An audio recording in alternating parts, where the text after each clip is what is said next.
বুধবার সকাল 11:15টার দিকে সচিবালয়ে আসেন প্রধানমন্ত্রী তারেক রহমান। একগুচ্ছ কর্মসূচিতে ব্যস্ত সময় কাটান তিনি।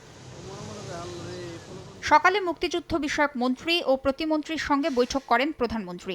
এ সময় জুলাই ফাউন্ডেশন তহবিলের সদ্ব্যবহার, গণ অভ্যুত্থানে আহতদের চিকিৎসা নিশ্চিতের পাশাপাশি শহীদ পরিবারের পুনর্বাসনে সর্বোচ্চ গুরুত্ব দেওয়ার নির্দেশ দেন।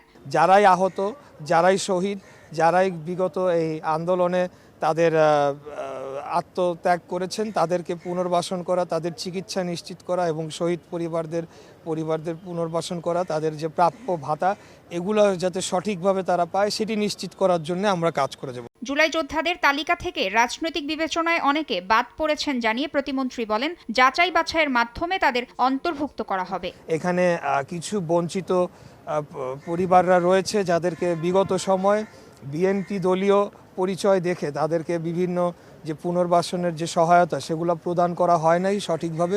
তো সেগুলো আমরা দেখছি, খতিয়ে দেখছি। আমাদের কাছে কোনো রাজনৈতিক দলীয় পরিচয় বিবেচনাধীন হবে না। পরে স্থানীয় সরকার প্রতিমন্ত্রী এবং তথ্য ও সম্প্রচার মন্ত্রীর সঙ্গে বৈঠক করেন প্রধানমন্ত্রী তারেক রহমান। তাসনিয়া নিশাত, মিম, সময় সংবাদ, ঢাকা।